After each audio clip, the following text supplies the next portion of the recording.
happening? Well, as we said, we're going to make them more affordable, which means people will buy more bicycles. And at this point, no one is going to want to steal a bicycle because, like, it's quite common and everyone's familiar with them. And, I mean, it's not, let's say, our responsibility because you own a bicycle and it's yours. And you have to take responsibility for your belongings and possessions. So it's up to the citizens. Thank you. You're welcome. Thank you for your project, guys. It's very good. So my question is, many people would think that bicycles are very inconvenient. So what's your strategy to actually convince them and making them use bicycles on a daily basis? Well, it depends on their, let's say, excuses. Because, for example, there are people who say they cannot, like, they're not quite fast and stuff because they live far away from their workspace and things. But to be honest, they're always the most convenient option. As for those who, for example, are disabled or those who live far away from their workspace, or, for example, those who just cannot seem to ride a bicycle, we said it would be better to offer low fares for public transport. I mean, having a limited number of vehicles, transporting people is much better than everyone using his own car. So this is what we, and also, of course, we're going to give out wheelchair bikes for those who are in need. And also, as you know and as we all know, that bicycles are going to be the best option to contribute to a sustainable living because they're not going to contribute to pollution and stuff. And also we are going to make new cycling tracks, so that's why it's going to be more easier for bike users. Yeah. Thank you. In that case, maybe they can use the public transport because we already said that prices will be affordable, so I don't think there will be a big problem with that. So when the weather is not that good, they can use the public transport. In fact, Morocco is 75% larger than Netherlands. So automatically the project will not be as easy as you think. And so do you think that it will be as successful as in Netherlands, and how? Well, we first of all meant in a city, places are near each other, so there isn't a big space between those places, so that's why we suggested bikes. And we already said that if, for example, you're going somewhere really far, you can use your cars or something. And first of all, we will just apply our project and our idea in a city. As we all know, everything starts small and then it gets bigger. So if it is effective and it will be successful, so I think we will expand our project to all the country. We're not pretty that confident that it's going to work, but I mean we could try. It's just a suggestion. Yeah, thanks. And my second question is that you said that your project will be completed by 2026, right? Yes. Why did you choose 2026? We honestly think that 5 years is enough. And as we said, in the first 2 years, we will try to have those cycling tracks and make rides more affordable, and so and also public transports.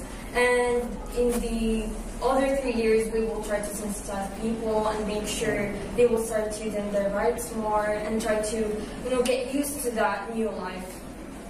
Yeah, because it will be such an experience for us, because it is, I think, the first time ever in our country that we will have some cycling tracks, and it will take a few years in order to make them, and then we will try to sensitize people and to push them more to use bikes. As we said, 2 years, the first 2 years we'll only focus on the basics. And I think it will be quite enough to finish our project. Yeah, thanks.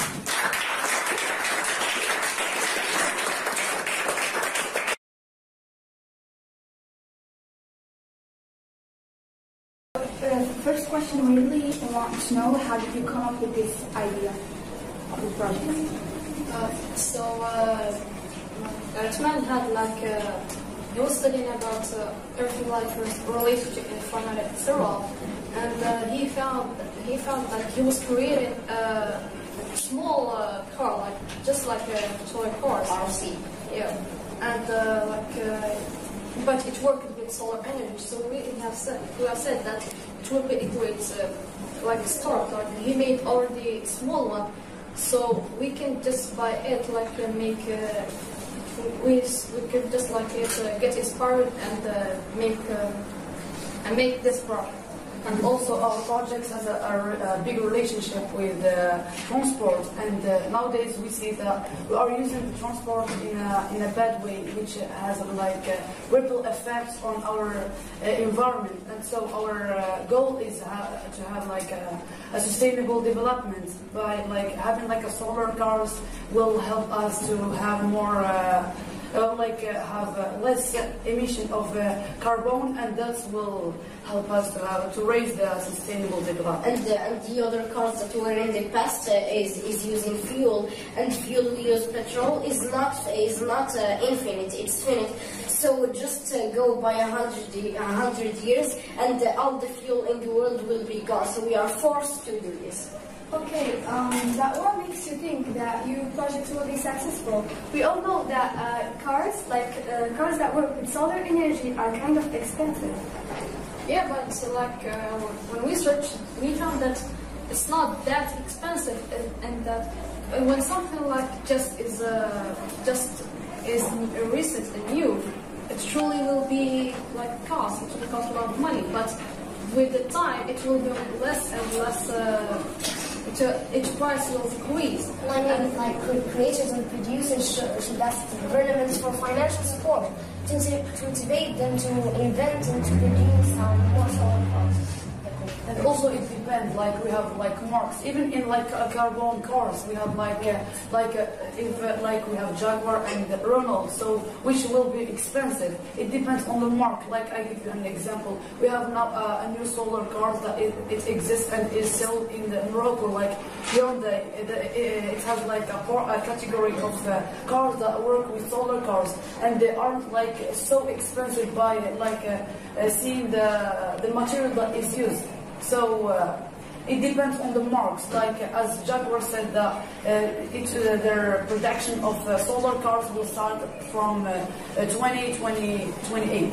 And why I like kind of ambition and thinking that the project will be successful, because as we saw in the documentary Life on Our Planet, they like have said that Morocco will be like the heart of the solar panels energy. I mean, in the future. And also when we produce the equipment of those cars in our country, it will cost less. Yes. And like the cars when they were firstly invented, only a few will have the chance to ride a car. But once they get more common and optimized, like it will become a common daily thing.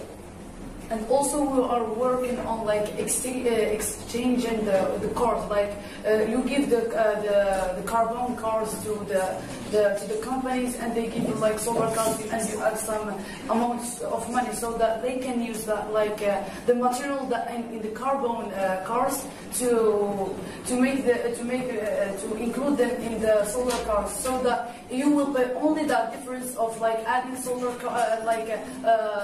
panels, and if there is like electric battery or something like that, so that it will cost less, like 2 million cents, or like I need something that is so few for like a car. And also, and what do you suggest? Like the solution you suggest for people, like for other cities that are not equipped with the solar energy? Like as you said, you're gonna work on your project in Morocco, and we know there is some cities that are not equipped with solar energy. So how can a person that about like a car that works with solar energy, how can he recharge his car in case he shouldn't recharge it in such a place? Yes, so we will install local power station in every city to let all people to charge their cars wherever they are.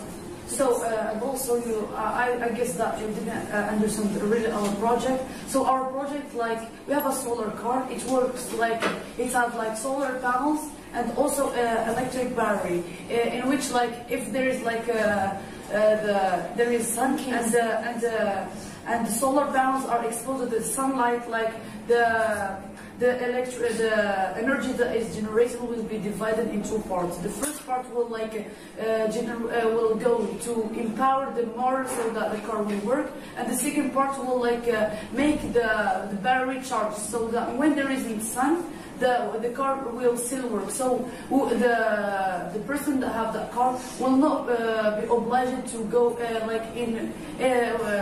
in specific sun that is so long to charge the cars. Like if we say right now the electric cars, it makes a huge time to make those cars charge it. So it will be auto charged. Which is make it possible to move